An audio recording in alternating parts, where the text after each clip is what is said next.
जब सास ने खा ली हंसने वाली दवा। कुसुम अपनी बहू सुरभि और बेटे ऋतिक के साथ रहती थी। कुसुम के पति सुरेश काम के सिलसिले में अक्सर शहर से बाहर ही रहते थे। एक दिन वो अपने घर आए और कुसुम के लिए बहुत सारी दवा लेकर आए। भाग्यवान, कहाँ हो तुम? अरे आ गए आप। इस बार बहुत दिनों में आए और मैंने आपको जो घुटनों के दर्द की दवाई लाने के लिए कहा था वो तो लाए हैं ना आप?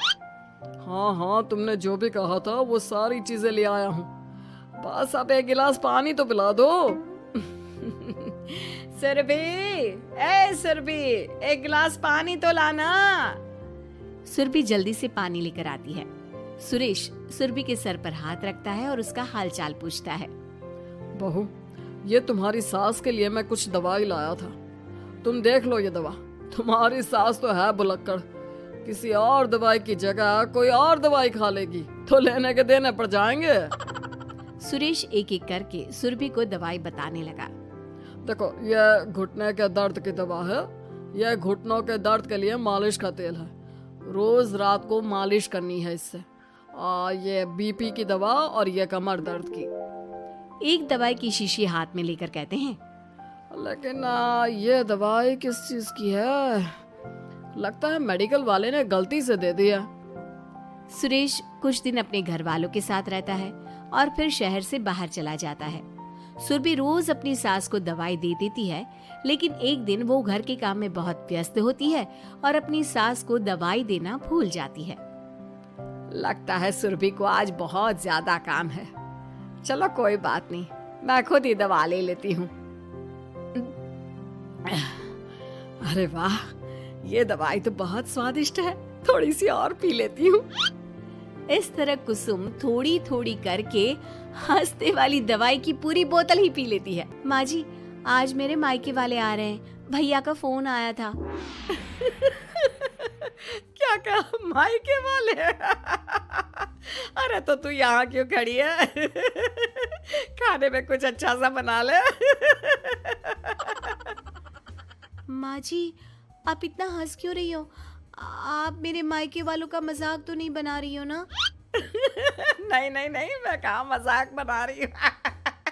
मैं तो बस बता रही हूँ। माँ जी, आप झूठ भी बोलती हैं। आप अभी तो हंस रही थी। कुसुम हंसती ही रहती है। सुरभि वहां से चली जाती है और खाने की तैयारी में लग जाती है। थोड़ी देर बाद सुरभि का भाई और सुरभि की माँ आते हैं। कुसुम उन्हें अंदर बिठाती है और अपनी सास को बुला लाती है। समधन जी, कैसी हैं आप? मैं तो ठीक हूँ। आप बताइए, आप कैसे? आंटी जी, आप इतना हंस क्यों रही हो? मैं कहाँ हंस रही हूँ बेटा। जब कुसुम लगातार हंसे जा रही थी तो उन्हें इंसल्ट फील हुई और वे वहां से जाने लगे। अच्छा बहन जी, हम चलते हैं। आपकी मेहमान नवाजी का बहुत बहुत शुक्रिया। सुरभि की माँ जा ही रही थी, तभी उसका पैर फिसल गया और वो बहुत तेज गिरी। माँ, आप ठीक तो है? अरे बहन जी, अब ठीक तो है। आपको चोट तो नहीं लगी ना? आप मुझसे पूछ रही हैं या मेरा मजाक उड़ा रही हैं? बहन जी, पहले तो आप इतनी बदतमीज नहीं थी, लेकिन अब क्या हो गया है आपको? माँ, आप ठीक तो है ना? अंदर चलिए, मेरे कमरे में आराम कर लीजिए। नहीं सुरभि, हम जा रहे हैं। हमें अपना मजाक और उड़वाने का शौक नहीं है। और सुरभि, तुम अपनी सास का इलाज कराओ। इस तरह सुरभि के मायके वाले चले गए तो सुरभि का गुस्सा चौथे आसमान पर था। उसने अपनी सास से कहा, माँ जी, आपने मेरे भाई और मेरी माँ के साथ ऐसा क्यों किया? अगर आपको उनका यहाँ आना अच्छा नहीं लगा तो आप मुझसे बोल देती। इस तरह उनकी इंसल्ट करने की क्या जरूरत थी? नहीं बहू, मैंने कुछ नहीं किया। अरे भला मुझे क्या पड़ी है जो तेरे घर वालों का मजाक उड़ाऊंगी। देखिए देखिए माँ जी, आप अब भी हंस रही हैं। आपसे तो बात करना ही बेकार है। सुरभि वहां से चली जाती है। अगली सुबह सुरभि को बहुत तेज बुखार हो जाता है और कुसुम उसे आवाज लगाती हुई उसके कमरे में जाती है। सुरभि, सुरभि, क्या हुआ? अभी तक सो रही हो तुम? क्या हो गया? माँ जी, मुझे बहुत तेज बुखार आ रहा है। अच्छा। ठीक है, ऋतिक को बुलाती हूँ। माँ जी, मुझे बुखार आ रहा है और आप हंस रही हैं। अरे नहीं बहू, मैं कहाँ हंस रही हूँ। वो तो मेरी हंसी रोक ही नहीं रही है। माँ जी, जब आपकी तबीयत खराब होती है तो मैं आपका कितना ख्याल रखती हूँ और आप मुझ पर हंस रही हो। चली जाओ आप यहाँ से। बहू सुन तो सही। नहीं माँ जी, आप जाओ यहाँ से। अब तो आपके बेटे ही आपसे बात करेंगे और मैं पापा जी को भी बताऊंगी कि आजकल आप क्या कर रही हैं। जब ऋतिक घर आया तो सुरभि ने उसे सारी बात बताई। मुझे तुम्हारी बात पर विश्वास नहीं हो रहा। माँ तो तुमसे बहुत प्यार करती है, फिर वो तुम्हारा और तुम्हारे घर वालों का मजाक क्यों उड़ाएंगी? खैर अभी छोड़ो इस बात को, अभी तो तुम मेरे साथ चलो, तुम्हारी दवाई ले आते हैं। कुछ दिन में सुरभि ठीक हो गई।